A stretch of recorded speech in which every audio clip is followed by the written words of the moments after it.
तो शादी जो है उसको ये एंगल से नहीं देखना चाहिए कि एक कॉन्ट्रैक्ट है या फिर कॉन्ट्रैक्ट की तरफ से हस्बैंड वाइफ रहेंगे साथ में, या फिर नहीं मन करा तो फिर डिवोर्स ले लीजिए, कॉन्ट्रैक्ट ख़त्म, ऐसा ऐसा। तो बाकी ऐसा कुछ भाग कर शादी करना या फिर कुछ अलग फिल्मी स्टाइल में जाना, ये सब करने की ज़रूरत मुझे भी नहीं लगती है। पुलिस प्रोटेक्शन भी देती है, और इन केस फैमिली अगेंस्ट भी रहे और फैमिली से कुछ दिक्कत भी होंगी लड़का लड़की को, तो वो उनके अगेंस्ट भी कंप्लेंट रजिस्टर करा सकती है।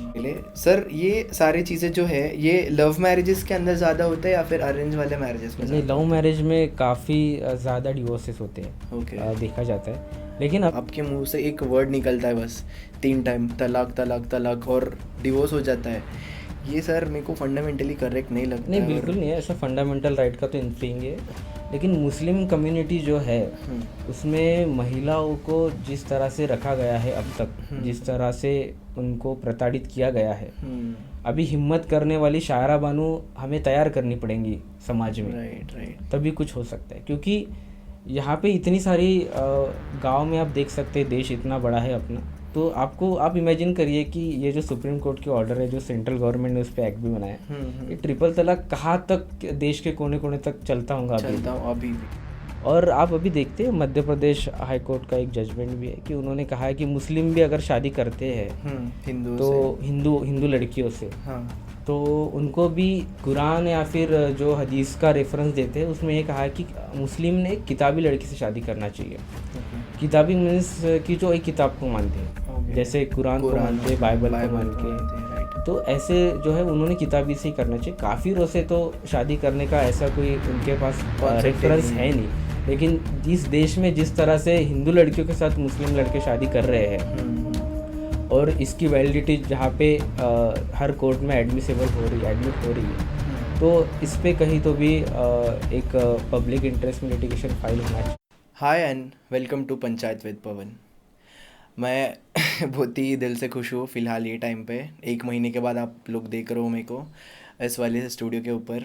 ये हमारा नया वाला स्टूडियो है और मेरे को मेरा पहला वाला जो पॉडकास्ट था उसे बहुत ज़्यादा स्पेशल बनाना था। उसके पीछे बहुत ज़्यादा रीज़न्स है कि मैं आजकल जो इस जनरेशन का आप टैबू बोल सकते हो, या फिर इस जनरेशन उतना ज़्यादा ब्लेस्ड नहीं है रिलेशनशिप्स को लेके। सो आजकल के जनरेशन में हम लोगों को बहुत ही ज़्यादा डिवोर्सेस दिखते हैं हमारे आजू बाजू में, और बहुत ही ज़्यादा लोग खुश नहीं है एक दूसरे से। उनके रीज़न्स बहुत अलग अलग होते हैं या फिर उनके चॉइसेस अलग अलग होते हैं। सो मुझे ऐसा लगता है कि हमें इस टॉपिक के ऊपर बात करने का बहुत ज़्यादा ज़रूरी था, इस वाले टॉपिक को कवर करना। सो आज के हमारे गेस्ट है मिस्टर संकेत सर। ये मैरिटल अफेयर्स, डोमेस्टिक वायलेंस और सिविल कोड्स, ये जो कोर्ट के अंदर केसेस चलते हैं ये उन्हें हैंडल करते हैं, और इनके पास बहुत ही ज़्यादा नॉलेज है आजकल का जो चल रहा है। लोगों के रिलेशनशिप्स ब्रेक हो रहे हैं, लोग after marriage they are getting divorced, इन सब के अंदर इनके पास स्पेशलाइजेशन है। सो आज का पूरा पॉडकास्ट का टॉपिक ही ये होगा कि हमें इस सिचुएशन के अंदर क्या करना चाहिए, इस सिचुएशन को कैसे टैकल करना चाहिए, और एक एडवोकेट के हिसाब से हम लोगों को इस वाले टाइम पे क्या करना चाहिए। So audience, let's start our podcast. Hello Sanket sir, welcome to panchayat with Pawan. नमस्ते सर। सो ऑडियंस को आपका इंट्रो दे दो। जी, मैं एडवोकेट संकेत राव पुणे में ही डिस्ट्रिक्ट सेशन कोर्ट में प्रैक्टिस करता हूँ, और हमारी जो फर्म है उसमें सिविल, फैमिली, क्रिमिनल सारे केसेस हम देखते हैं। और संघ आरएसएस जो है उसका मैं स्वयंसेवक हूँ, और फिलहाल अभी पश्चिम महाराष्ट्र प्रांत में विश्व हिंदू परिषद है, उस विश्व हिंदू परिषद के विधि प्रकोष्ठ मतलब लीगल सेल जो है, उस लीगल सेल का स्टेट का रिप्रेजेंटेटिव हूँ। और उसी लीगल सेल में हम ये जो फैमिली इश्यूज़ होते हैं, मैटर्स होते हैं, उनके लिए हम एज अ सर्विस काम करते हैं। हमारी काफ़ी अच्छी टीम है, सारे लॉयर्स उसमें हैं। ओके। सो सर, हम डायरेक्ट पॉडकास्ट के अंदर जंप करते हैं, हम स्टार्ट करते हैं। सो सर, एक बहुत ही ज़्यादा कॉमन ट्रेंड जो हमें इस जनरेशन में देखने मिलता है वो है लोग भाग जाते हैं घर से। वो लोग ट्राई भी नहीं करते उनके पेरेंट्स को कन्विंस करने की कि हमें लव मैरिज करना है, या फिर उनका सिचुएशन ऐसा हो जाता है कि वो लोग उस रास्ते को अपनाना पड़ता है वो लोग को मजबूरी के अंदर। सो सर, एक कपल जो अभी जस्ट घर से ऐसा भागा है, जब वो लोग पुलिस स्टेशन को जाते हैं तो उनके सामने जो सिचुएशंस आते हैं उन्हें वो कैसा हैंडल करना चाहिए, और वो प्रोसेस क्या होता है सर बेसिकली पुलिस स्टेशन के अंदर? देखिए, जब कोई भी लड़का या लड़की उनको लगता है कि उन दोनों के बीच सहमति से प्यार है और वो आगे शादी करके कंटिन्यू करना चाहते हैं उनकी लाइफ, तो पहली प्रोसेस तो यही है कि लॉ यही कहता है कि दोनों की एज जो है वो लड़की की जो है वो 18+ और लड़के की 21+ होनी चाहिए। और अगर वो दोनों की मर्ज़ी से शादी करते हैं तो उनको कोई भी दिक्कत नहीं है। लेकिन आजकल मैं देखता हूँ, न्यूज़पेपर पे देखता हूँ कि जो लड़का लड़कियां है वो एक गलत स्टेप उठा लेते हैं, कहीं से भाग जाते हैं कि डर के मारे भाग जाते हैं। लेकिन आपको ये बात याद रखनी चाहिए कि आपके दुश्मन फैमिली नहीं है, आपका परिवार नहीं है, आपके दुश्मन ये दुनिया है, ये लोग हैं। क्योंकि समाज में जो कुछ लोग हैं वो आपको कैसे देखते, कैसे ट्रीट करेंगे, वो आपका फ़ायदा ही उठाना चाहेंगे। लेकिन परिवार का अगर ये बात पता चलती है तो आप परिवार से बात कर सकते हैं, दोनों को परिवार को कन्विंस कर सकते हैं। अगर ऐसा भी नहीं है तो आपके पास पुलिस स्टेशन है, आप शादी करने के बाद पुलिस स्टेशन में जा सकते हैं। पुलिस स्टेशन में शादी करने के बाद आप एक लड़की का मतलब जो जिसने शादी की है वो एक स्टेटमेंट रिकॉर्ड करा सकती है मेरा कि मैंने मेरी मर्ज़ी से शादी की है इसी लड़के के साथ, हम दोनों के भी एज जो है वो कंप्लीट है। तो ये तो लीगल प्रोसेस है, ऐसा आप कर सकते हैं। तो बाकी ऐसा कुछ भाग कर शादी करना या फिर कुछ अलग फिल्मी स्टाइल में जाना, ये सब करने की ज़रूरत मुझे भी नहीं लगती है। पुलिस प्रोटेक्शन भी देती है, और इन केस फैमिली अगेंस्ट भी रहे और फैमिली से कुछ दिक्कत भी होंगी लड़का लड़की को, तो वो उनके अगेंस्ट भी कंप्लेंट रजिस्टर करा सकती है। क्योंकि इस देश का जो कानून है, ये जो संविधान हमको दिया गया है, उसमें सबके लिए राइट्स है। तो चाहे फिर वो लड़का हो या लड़की हो या फिर फैमिली के तरफ से भी उनके पास भी राइट्स है कि वो उनकी अगर बेटी जाती है तो वो भी पुलिस स्टेशन में आके कह सकते हैं कि मेरी लड़की मिसिंग हो चुकी है। तो बात क्या होती है कि अगर समझिए कि एक लड़की है, वो घर से भाग जाती है, तो उनके पेरेंट्स को पता नहीं रहता वो कहाँ जाती है। लेकिन लॉ पॉइंट ये कहता है कि अगर कोई पर्सन मिसिंग होता है कहीं से, तो उसके आप पुलिस स्टेशन में जाके, नज़दीकी पुलिस स्टेशन में जाके एक कंप्लेंट दर्ज कराइए। लेकिन वो कंप्लेंट जो है 24 घंटे के बाद दर्ज होती है। तो उस तक पुलिस क्या करते हैं कि उनका जो कंप्लेंट जो है वो लेते नहीं है, लेकिन काम शुरू कर देते हैं जो भी करना है उनको। वो कहते हैं पेरेंट्स को कहीं ढूंढिए, कहीं परिवार में कहीं होंगी, कहीं दोस्तों के यहाँ पे गई होंगी, फ़ोन स्विच ऑफ होगा तो किसी से बात करिए। ऐसा ये 24 में चलता है। लेकिन ये भी नहीं हुआ तो फिर उनको मिसिंग कंप्लेंट दर्ज करानी पड़ती है। और इसका प्रॉब्लम जो है वो लड़का और लड़की को दोनों की जाता है। एक बार मिसिंग कंप्लेंट रजिस्टर हो गई तो पुलिस आपको ढूंढेंगे।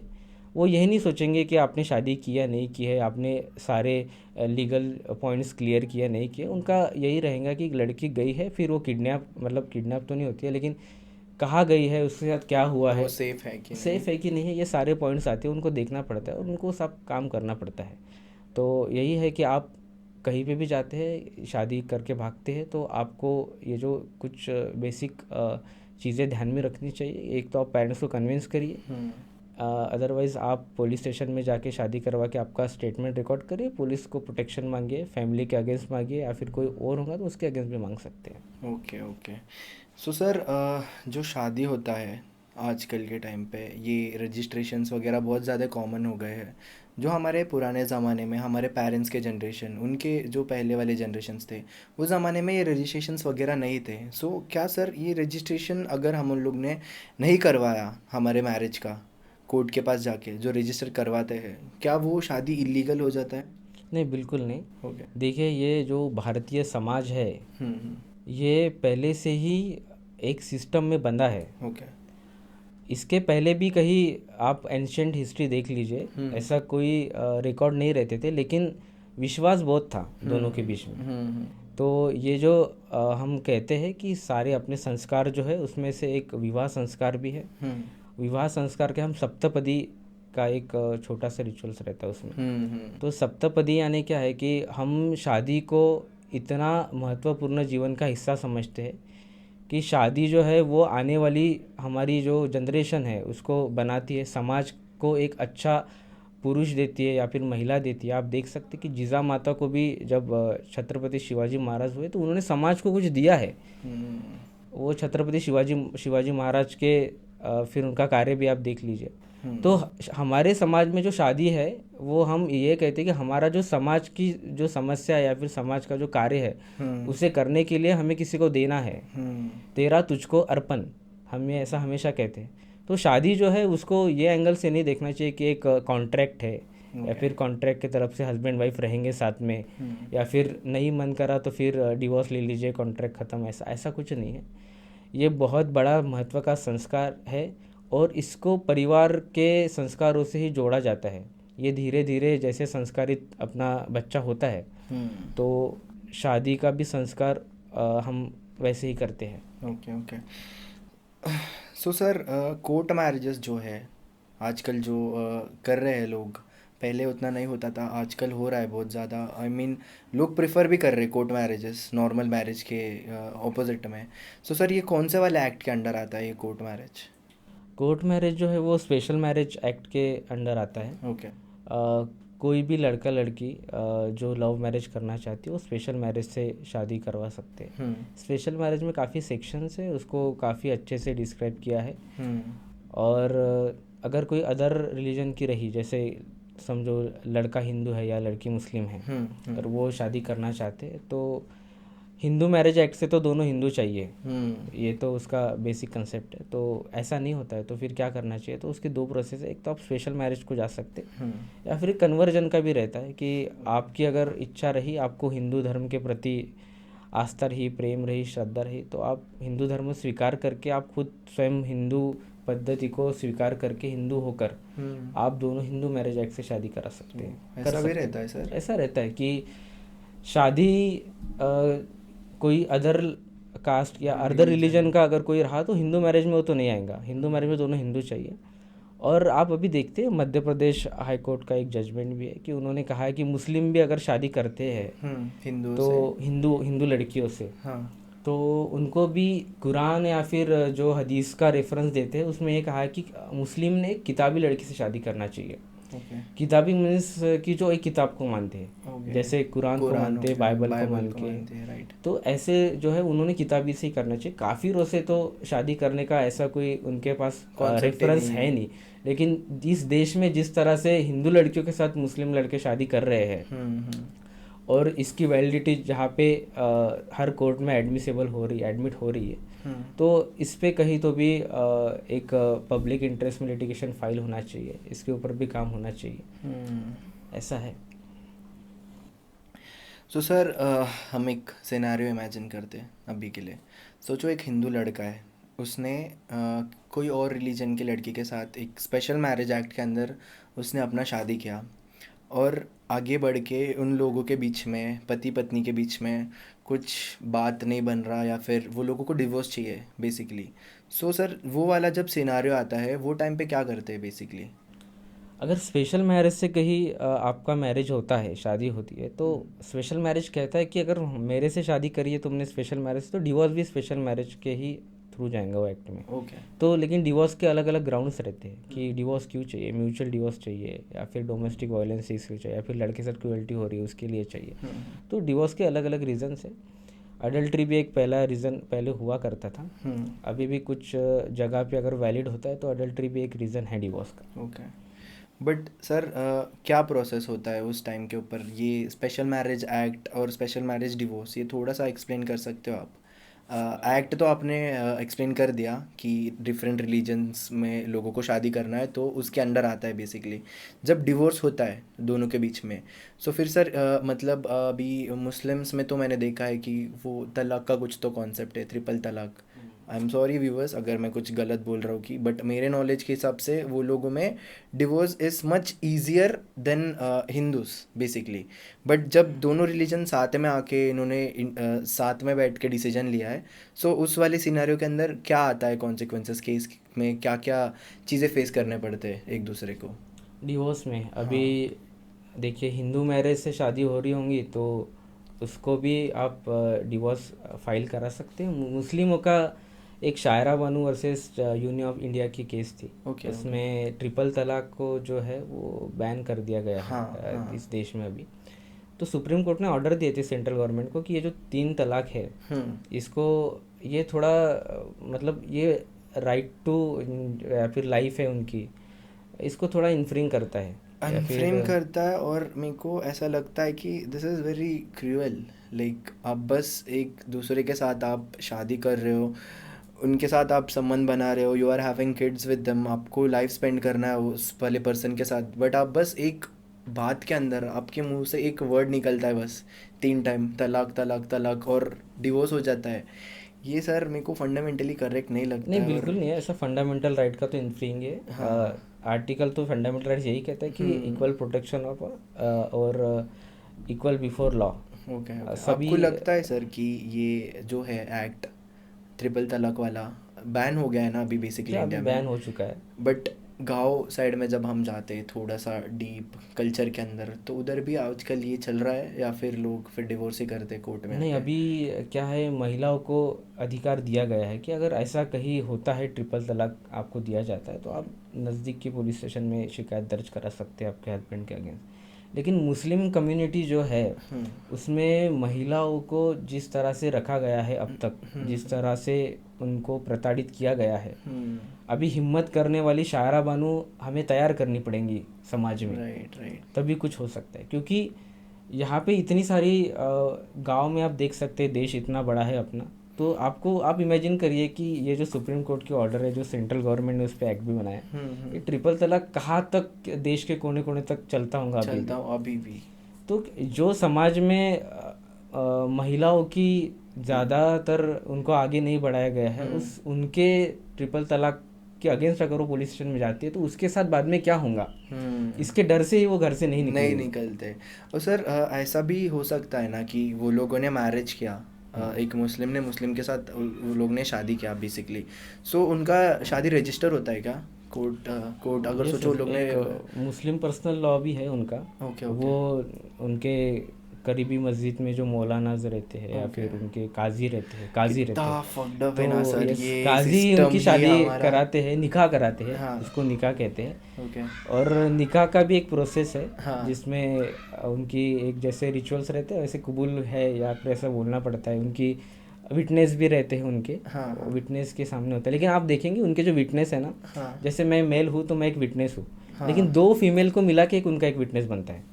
अब यहीं पे विटनेस के लिए जो लड़कियां है, जो मातृशक्ति है, उनको तो यहीं पे आधा राइट है ना, आधा राइट है उनको क्लियरली। तो वो तो काजी उनकी शादी कराते हैं, लेकिन लड़कियों को अभी भी तलाक देने का ये तो कुरान मतलब कहीं पर्सनल लॉ में है नहीं।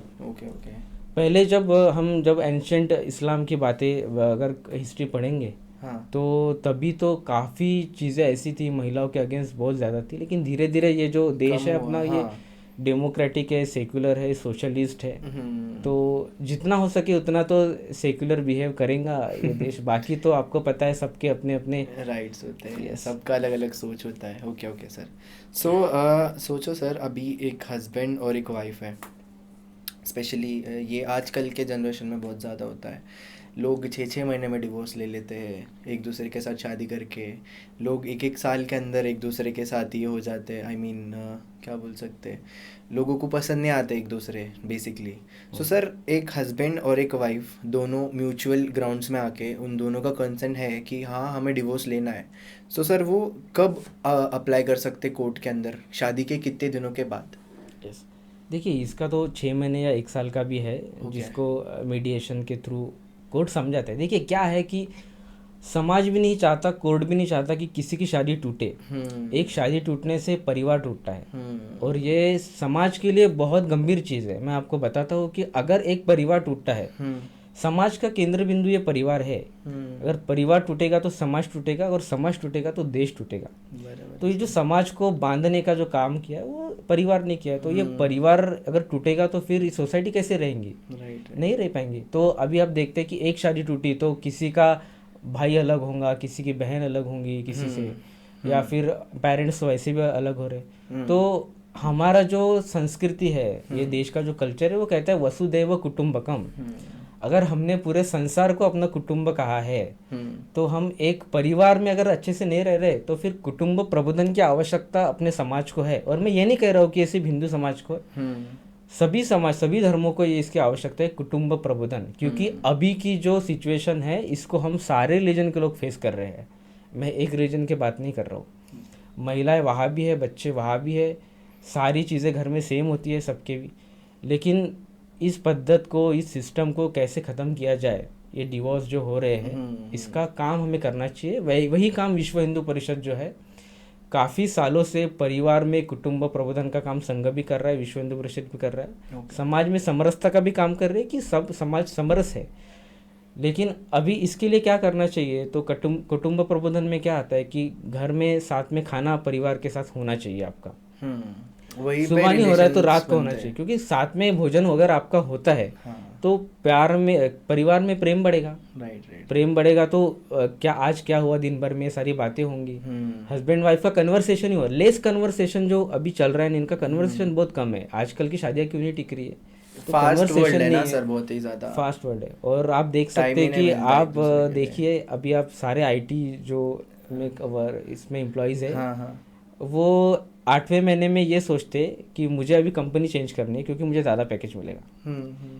इनका 8वें महीने से शुरू हो जाता है क्योंकि 1 साल का कॉन्ट्रैक्ट होता है। और कंपनी भी ये सोचती है कि बस 8 महीने 9 महीने हो गए, मुझे दूसरा एम्प्लॉय हायर करना चाहिए, अभी हायर करना चाहिए, क्योंकि उनको भी फास्ट है सारी दुनिया। तो जो व्यक्ति है वो समझ नहीं रहा है कि ये जो रिश्ता है उसको समय देना पड़ता है, समय के साथ आगे बढ़ता है। तो हम यही चाहते हैं कि ये जो डिवोर्स है उसको मीडिएशन को तो 6 महीने 1 साल का समय दिया जाता है, कोर्ट भी समझाता है। कोर्ट भी नहीं चाहता कि ये सारी चीज़ें हो, डिवोर्स हो किसी का। क्योंकि आप सोचिए कि अगर एक छोटा बेटा है या बेटी है, अगर उस हस्बैंड वाइफ का डिवोर्स होता है तो उन दोनों के लाइफ में क्या असर होगा। आप हिटलर का तो किस्सा सुनते हैं कि वो हिटलर बना इतना सारा, तो उसके लिए रीज़न था तो उसकी माता और पिता ही थे, क्योंकि उसके पिताजी उसके माँ को बहुत मारते थे और वो सब देखता था। तो उसके मन पे जो असर हुआ है बचपन में वो आगे तक जाता है। सबके लाइफ में ऐसे किस्से हुए हैं लाइफ। अब हम कहते हैं कि जब छोटे बच्चे रहते थोड़ा एक्सीडेंट भी उन्होंने कहीं देख लिया तो काफ़ी लाइफ टाइम तक वो असर उनका रहता है। तो मीडिएशन है, और मैं चाहता हूँ, मैं अपील करता हूँ आपके कि विश्व हिंदू परिषद विधि प्रकोष्ठ जो है वो कबीरबाग पुणे में ऐसा एक कार्यालय चलाता है, ऑफिस चलाता है। उसमें हम यही चाहते हैं कि जो डिवोर्स हो वो अब काउंसलिंग के थ्रू उसको हम जितना अवॉइड कर सके अवॉइड करना चाहिए। तो इसके हमारे 2 पॉइंट में हम काम करते हैं। एक की प्री मैरिज काउंसलिंग, शादी के पहले काउंसलिंग होनी चाहिए दोनों की। आज हमारे समाज में ऐसा कोई सिस्टम नहीं है कि शादी करने से पहले कोई काउंसलिंग करे। हम कहते हैं हमारे दोनों में प्यार हो चुका है, हम शादी करेंगे, हमारी एज भी कंप्लीट है, हम हमारे डिसीजन ले रहे हैं। लेकिन आपको शादी का एक्सपीरियंस नहीं है कि शादी कैसे चलती है, परिवार कैसा चलता है, तो ये काउंसलिंग सबको ज़रूरी है। और ये लीगल पॉइंट से भी ज़रूरी है, ये सोशल पॉइंट से भी ज़रूरी है, फैमिली पॉइंट से भी ज़रूरी है। सब ने मिला के उनको एक गाइड करना चाहिए कि शादी की प्री काउंसलिंग ये होनी चाहिए। और डिवोर्स जो होता है तो उसके पहले प्री डिवोर्स काउंसलिंग होनी चाहिए कि डिवोर्स क्यों नहीं करना चाहिए। क्योंकि डिवोर्स करेंगे तो ये आपको नुकसान नहीं अकेला, ये समाज का नुकसान है। फैमिली का तो है, ये समाज का नुकसान है। क्योंकि समाज से अगर एक परिवार टूट रहा है तो समाज से एक परिवार टूटेगा मतलब देश के लिए वो घातक ही है, इन्फ्लुएंस हो जाते हैं फिर सब। अभी डिवोर्स के मैटर्स देखिए ना, पुणे में 6,000 से 7,000 से 6 से 7,000 तक, उससे भी ज़्यादा डिवोर्स केसेस फाइल होते हैं। पर डे नहीं, मतलब कुछ 6 महीने 7 महीने में ऐसे जो चीज़ें हो रही है। अभी रिसेंटली हमने ये कलेक्ट करना चालू कर दिया डेटा कि कितने डिवोर्सेस होते हैं, वो देखिए और इस पर काम करना चाहिए। इसलिए हम विधि प्रकोष्ठ जो लीगल सेल है हमारा विश्व हिंदू परिषद का, हम यही काम करते हैं कि हमारा अभी काम यह है कि शादी बचाई जाए, विवाह बचाया जाए, फिर समाज बचेगा, फिर देश बचेगा। ओके। सो सर, जो ये डिवोर्स का प्रोसेस है हस्बैंड एंड वाइफ के अंदर, क्या ये बाहर से भी हो सकता है? मतलब नोटरीज वगैरह जो हम बॉन्ड बनाते हैं, बेसिकली कॉन्ट्रैक्ट्स वगैरह जो बिना कोर्ट के इंटरफेरेंस के बिना होता है, बेसिकली जो सर बॉन्ड पेपर बोलते हैं ना, पैसे देते हैं हम एक दूसरे को, सो बॉन्ड वगैरह लिखते हैं। सो डिवोर्स भी ऐसा हम कर सकते हैं बाहर से?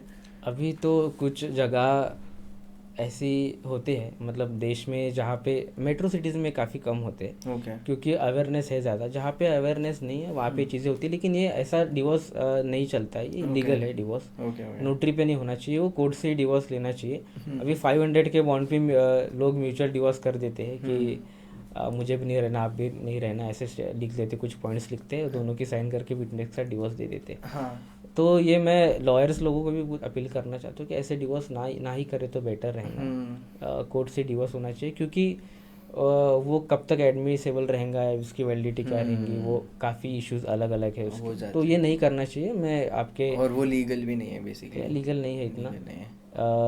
क्या है, वो कोर्ट दिया है, फैमिली कोर्ट बनाया गया है, तो सारी चीज़ें फैमिली की जो है इश्यूज रहे या कुछ भी रहे तो फैमिली कोर्ट में ही होना बेहतर रहता है। ओके।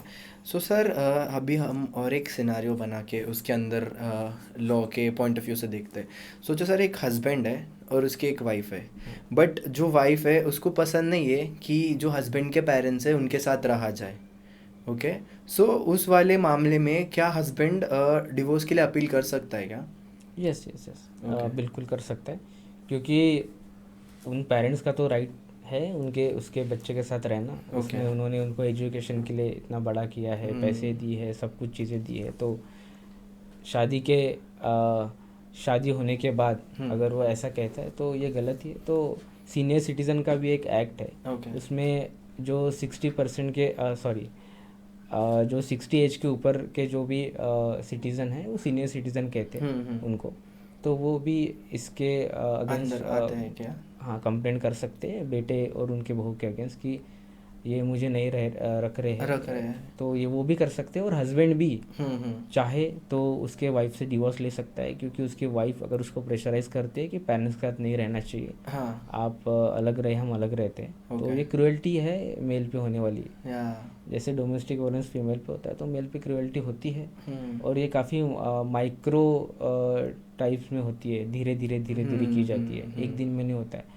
जो मेल है उसका डोमेस्टिक वायलेंस एक दिन में दिख के आता है कि वो शो होता है, लेकिन ये जो क्रूएल्टी है वो धीरे धीरे बढ़ती है। तो क्राइम्स के अलग अलग स्टेजेस रहते हैं, वो धीरे धीरे बढ़ते हैं।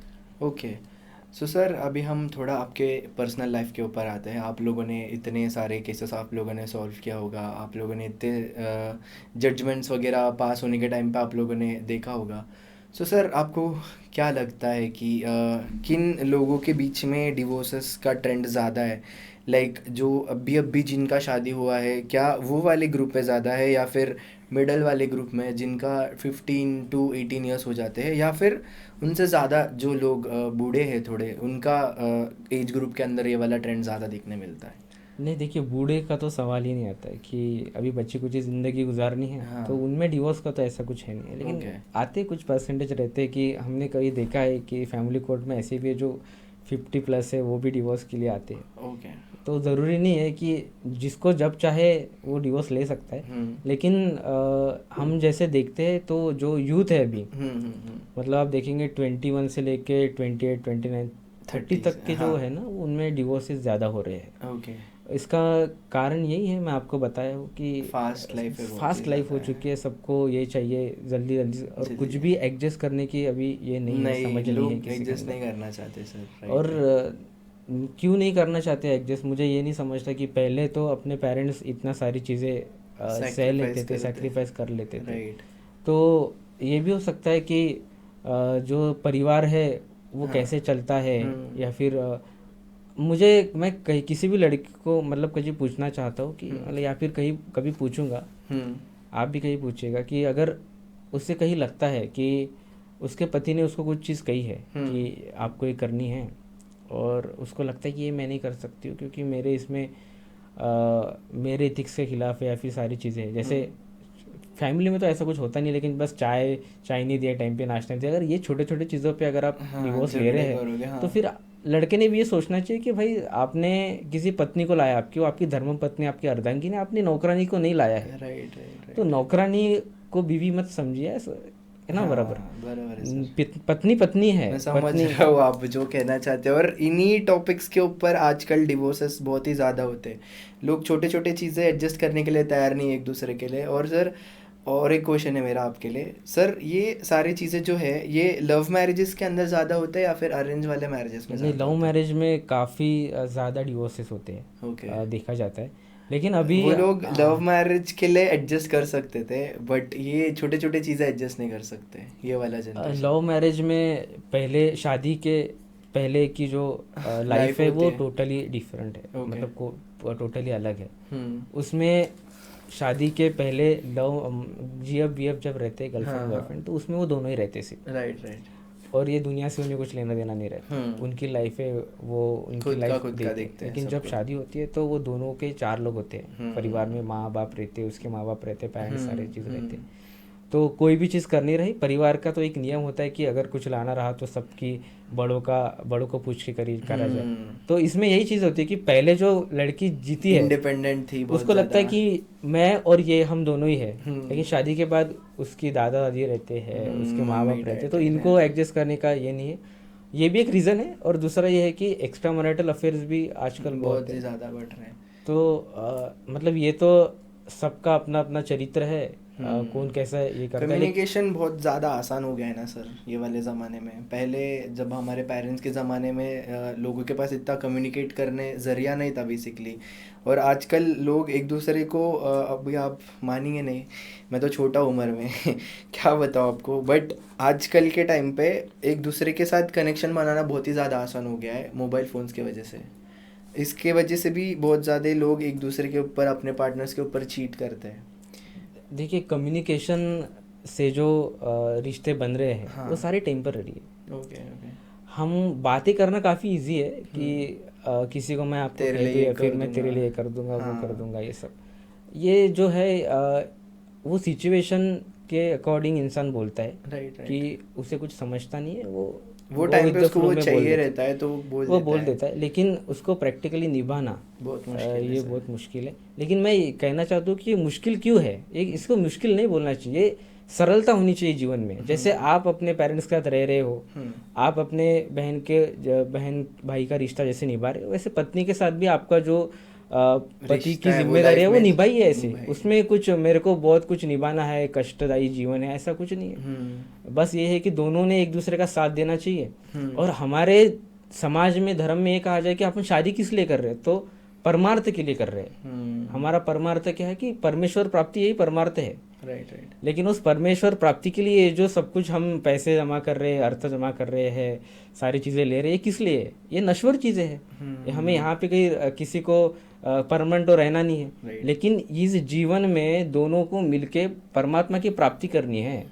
इसलिए हम ये शादी का भी अलग है महत्व। राइट। अभी कोई सन्यासी बन के परमात्मा को प्राप्त करता है, अभी बहुत सारे संत है। आप महाराष्ट्र तो संतों की भूमि है। इस भूमि में सबने कहा है कि आप जो संसार में रह के भी परमार्थ प्राप्त कर सकते हैं, और वो सबसे बड़ा परमार्थ है। सन्यासी बन के तो कर ही सकते हैं। तो इस एंगल से अभी यूथ को देखना चाहिए। और सर सॉरी आपको बीच में रुका है मैंने। डिवोर्स एक बहुत ज़्यादा सेंसिटिव टॉपिक हो जाता है जब वो एक परिवार के अंदर होता है। सो हम देख सकते हैं कि एक ग्रुप पूरा पर्सन ए को सपोर्ट करता है, ग्रुप बी पूरा पर्सन बी को सपोर्ट करता है बेसिकली डिवोर्सेस के टाइम पे। सो सर आप लोगों ने जब ये सारे केसेस सॉल्व किए थे, आप लोग जब आपके क्लाइंट वगैरह से मिलते हो, सो उनका मेंटालिटी क्या रहता है सर डिवोर्स लेने के टाइम पे? वो आपसे कैसे बात करते हैं? देखिए, जब भी कोई डिवोर्स के लिए आता है तो 2 प्रकार के क्लाइंट आते हैं। एक तो म्यूचुअली साथ में आते हैं कि हमको नहीं रहना है, कंटिन्यू नहीं करना है, काफ़ी हंसी खुशी आते हैं, हंसी खुशी डिवोर्स भी लेते हैं म्यूचुअली। ओके। ये भी एक टाइप है। और कुछ जो रहते हैं एक पार्टी, मतलब या फिर मेल है, हस्बैंड है या वाइफ है, दोनों में से एक आता है। उसमें काफ़ी दोनों में क्लैशेस है, तो फिर दोनों में से एक कोई आता है, वो कहता है, सबके क्लेम यही रहते हैं कि मैं सही हूँ, मेरा हस्बैंड गलत है, फिर मेरा पार्टनर गलत रहता है, ऐसा सबका यही कहना रहता है। लेकिन हर कोई चाहता है कि मेरे साथ अन्याय हुआ है शादी में, तो सबको यही रहता है कि मेरे साथ अन्याय हुआ तो मतलब मुझे अभी हक मिलना चाहिए, मेरा ये मेरा हक है। जितनी चीज़ें पता नहीं है वो उसका बताता है। लेकिन क्या है कि अब तक जब तुम साथ में रह रहे थे तो सारी चीज़ें कितनी सही थी, और कुछ चीज़ें अगर बिगड़ती है तो फिर उसी पार्टनर को हम इतना दोष देते हैं जिसके लिए हम कभी जान देने की भी बात ही करते हैं। तो ये तो डबल स्टैंडर्ड हिपोक्रेसी हो गया ये। हाँ, और सच में अगर कोई इसमें प्रताड़ित है, हाँ, जिसके साथ सच में अन्याय हो रहा है, फिर वो मेल है या फीमेल हो, तो उसके लिए तो राइट है, अपने लॉ में है सब कुछ, उसने करना चाहिए, उसका कोई इशू नहीं है।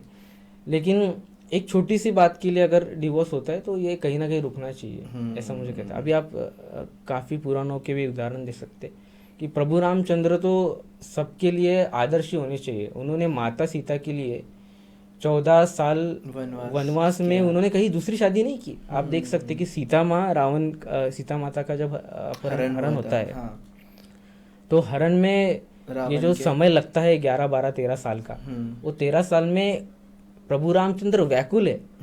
वो हनुमान जी को कहते हैं कि मेरी सीता कैसी होंगी, किस परिस्थिति में होंगी। वो सुग्रीव को कहते हैं, जाके वानर सेना को कहते हैं। वो व्याकुलता उनको हर समय उनके झलकती है। और लक्ष्मण जी को कहते हैं। तो ये जो 12-13 साल अपनी पत्नी के लिए वियोग में रहना, उसके लिए उसको ढूंढना, उसको फिर से वापस लाना, ये आजकल है नहीं है। तो ये जो सीता और प्रभु रामचंद्र है, ये तो लव मैरिज का सबसे बेस्ट एग्जाम्पल है। उन्होंने जिस तरह से शादी निभाई, जिस तरह से उनका प्रेम था, तो उनका प्रेम है। और सीता माता भी देखिए, उन्होंने पवित्रता कितनी रखी है। हरण भी हो गया, लेकिन उनकी जो पवित्रता थी वो कितनी थी, नहीं दिया। यस, और उसके बाद भी जब अब बहुत लोग कहते हैं कि भगवान रामचंद्र ने, वो तो काफ़ी इश्यूज है इस पॉइंट पे, लेकिन मैं कहता हूँ कि दोनों के बीच में इतना प्रेम था। प्रभु रामचंद्र जी ने कहा भी नहीं, और इतना कहा कि प्रजा में ऐसा सब बात चल रही है, और सीता माता ने सुन लेना और बिना कुछ कहे निकल जाना घर से। तो मुझे बताइए, अगर आज की कोई वाइफ होती, वो क्या कहती? राइट्स मांगती, मेंटेनेंस मांगती, मेरी प्रॉपर्टी में हक है, मैं ऐसी नहीं जाऊंगी, मुझे आधा प्रॉपर्टी चाहिए। उनमें कितना इजीली हुआ ना, प्रेम था तभी हुआ ना। तो ये जो प्रेम है ना, ये काफ़ी सरलता से होता है। तो ये भी आदर्श है। भगवान शंकर और उमा जो है पार्वती, ये भी बेस्ट एग्जाम्पल है। शादी अगर तुमको देखनी है कि आदर्श शादी क्या होती है, तो देखिए भगवान शिव और माता पार्वती, उन्होंने दोनों संतानों को समाज के लिए दिया है। भगवान गणेश भी देखिए क्या करते, बुद्धि के दाता है, देते ही रहते सब कुछ। कार्तिक भगवान तो जो है वो देवताओं के सेनापति है, कितने राक्षसों से देवताओं को बचाया, मनुष्य परिवार इनको बचाया है। तो समाज के लिए कुछ देना है, ये तो भाव है ही, और परमार्थ भी करना है। ओके। सो सर, एक लास्ट मैसेज जो हमारे ऑडियंस को आप देना चाहते हो इस पॉडकास्ट के थ्रू, क्या होगा वो? बस सभी समझदार है, सबको सभी चीज़ें पता है। इस दुनिया का सारा ज्ञान जो है वो सब कुछ आ चुका है। अभी हम ज़्यादा क्या कहेंगे, बस सबका अपना अपना जो भी इंसिडेंट हो रहे हैं आपके साथ, आप समझदार है, समझ सकते हो, सद विवेक बुद्धि से आप डिसीजन लीजिए। लेकिन जो बड़ों ने कहा है कि डिवोर्स कहीं तो ही रुकना चाहिए, समाज के लिए काफ़ी घातक है, तो ये सब चीज़ें करने से पहले आप थोड़ा सोचिए, डिवोर्स ना हो ये ध्यान में रखिए। आप अलग नहीं हो रहे हो, दो परिवार अलग हो रहे हैं, समाज अलग हो रहा है, और समाज में विकृति अगर बढ़ेंगी तो देश के लिए भी ये नुकसानदायक ही है। क्योंकि वही देश आगे बढ़ेगा जिसका परिवार और समाज सक्षम रहेगा। क्योंकि आप देख सकते हैं कि इजराइल जैसा देश है, वो इतना पावरफुल देश है, सब कुछ है, लेकिन उनकी आप फैमिली सिस्टम देखिए। मैं ये नहीं कर रहा, उनका इंफ्रास्ट्रक्चर काफ़ी अच्छा है, उनके पास वेपन्स बहुत अच्छे हैं, वो तो है ही, लेकिन उनका फैमिली स्ट्रक्चर भी बहुत अच्छा है। और अपने देश का भी पहले से यही था कि हमारा फैमिली स्ट्रक्चर काफ़ी अच्छा था। लेकिन जो बाद में मुग़ल आक्रामक आए, फिर अंग्रेज़ आए, हून आए, फिर फ्रेंच, डच, ये सब जो आए, इन्होंने इस भारतीय संस्कृति को तोड़ा है। अपनी भारतीय संस्कृति की विशेषता पता है आपको क्या है? आपने चक्की देखी है, आटा जिसमें ये होता है, तो वो चक्की जो है वो अपनी भारतीय संस्कृति है। वो जो भी आए वो पीसते गए इसमें, और इस संस्कृति में मिलते गए। हम कहते हैं ना, गंगा में बहा दिया तो गंगा में मिल जाते हैं सब कुछ, तो वो ऐसे मिलते गए, मिक्स हो गया, मिक्स का भी कल्चर हमारे। यस। लेकिन जो दो आक्रमण जिस देश पे हुए हैं, एक तो मुगल और दूसरे जो अंग्रेज आए हैं, उन्होंने इस देश की जो कल्चर को तोड़ा है, इस देश की एकता को तोड़ा है, इस देश के धर्म को तोड़ा है। उन्होंने वार यहाँ के मंदिर को किया है, मन को किया है, मन के मंदिर को भी किया है। तो ये समाज में जो सारी चीज़ें भी हो रही है, कितना डीप मीनिंग है सर, यस, वो मन एक के मंदिर वर्ड को। के अंदर कितना डीप मीनिंग है। तो इसका चिंतन सभी हिंदू समाज ने या फिर सभी भारतीयों ने करना चाहिए। Right right. क्योंकि अगर हम रहेंगे तो देश रहेगा। और जब हम इंफ्रास्ट्रक्चर मेट्रोज बना रहे हैं, सारी चीज़ें कर रहे हैं, एयरलाइंस इतने सारे बढ़ रहे हैं, इसका क्या उपयोग है? जब समाज ही ऐसा रहेगा, सारे जगह क्लेश ही रहेगा, तो फिर क्या करेंगे इस देश का, इस समाज का? किस लिए बना रहे हैं ये सारी इतनी बड़ी बड़ी बिल्डिंगें, इतनी बड़ी बड़ी इमारतें? नहीं चाहिए हमको। हमको सुखी जीवन चाहिए, राइट, जिसमें परमार्थ साध्य हो सके। बस यही कहूँगा। Okay okay sir, thank you sir, thank you for this podcast.